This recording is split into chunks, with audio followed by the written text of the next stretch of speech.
This is Fair Issues on the Mormon Faircast. This week's article is entitled, Keeping the Faith. Emotion is Part of Testimony and Decision-Making by Michael R. Ash. Read by Ned Scarsbrick. This and other articles by Michael Ash can be found at DeseretNews.com. This article was used with permission of the author and the Deseret News. As explained last week, some critics claim that Latter-day Saints reject reason and rationale in favor of emotion when forming and maintaining their testimonies.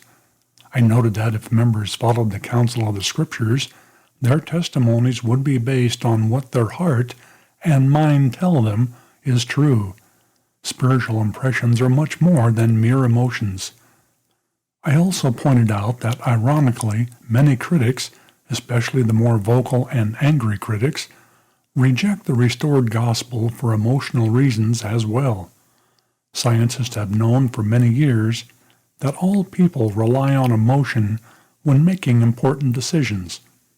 In a 2006 study by Emory University, for instance, committed Democrats and Republicans both generally relied on emotion rather than reason when evaluating information that challenged their political views. When brain activity was measured from test subjects who were asked to evaluate negative information, researchers found that the emotional centers of the brain, rather than the reasoning centers, were more predominantly engaged. Once the test subjects had come to conclusions that fit their underlying beliefs, essentially finding ways to ignore information that could not be rationally discounted, the brain centers that mitigate negative emotions like sadness and disgust were turned off, while the circuits involved in behavior reward were strongly activated, almost like what is seen when an addict gets a dose of a drug. As one of the researchers explained, everyone from politicians to scientists reasons with emotionally based judgments when they have a vested interest in how to interpret the facts. Cited in Shaken Faith Syndrome, pages 6 and 7. Although members who leave the faith do so for a variety of reasons, it's accurate to say that a number of those who leave the church are precipitated by emotional reasons, such as pride, feeling offended, feeling that God did not follow through on an expected promise, or even feelings of betrayal. More on this in a later issue. When a member leaves for emotional reasons, they often try to sustain their decision with intellectual evidences. Several critics who write contra-LDS material, for example, began their journey out of the church for emotional reasons.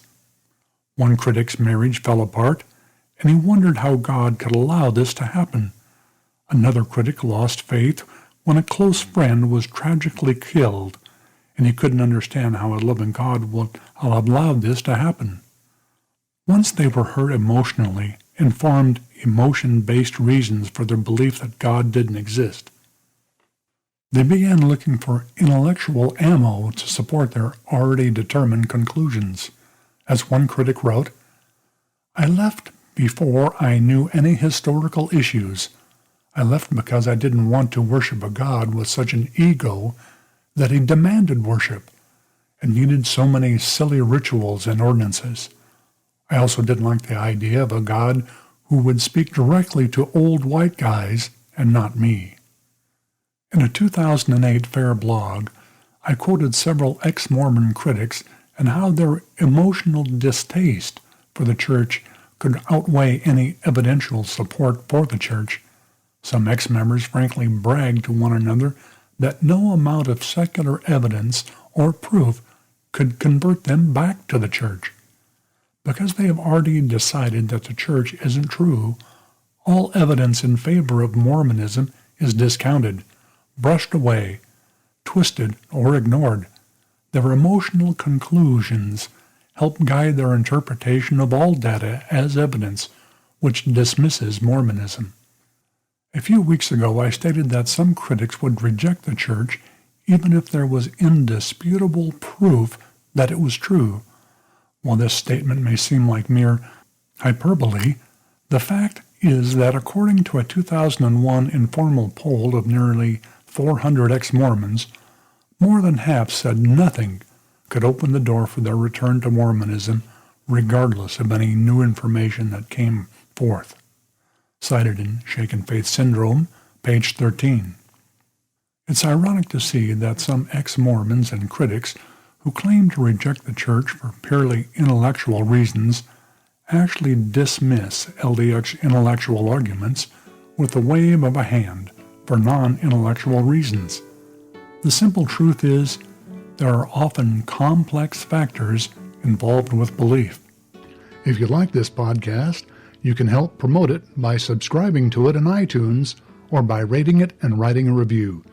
Post a link on your blog and Facebook page and tell your friends about us. Questions or comments about this episode can be sent to podcast@fairlds.org or join the conversation at fairblog.org. Michael Ash is the author of the book Shaken Faith Syndrome, Strengthening One's Testimony in the Face of Criticism and Doubt, as well as the book of Faith and Reason, 80 Evidences Supporting the Prophet Joseph Smith. Both books are available for purchase online through the Fair Bookstore. Music for this episode was provided courtesy of Lawrence Green.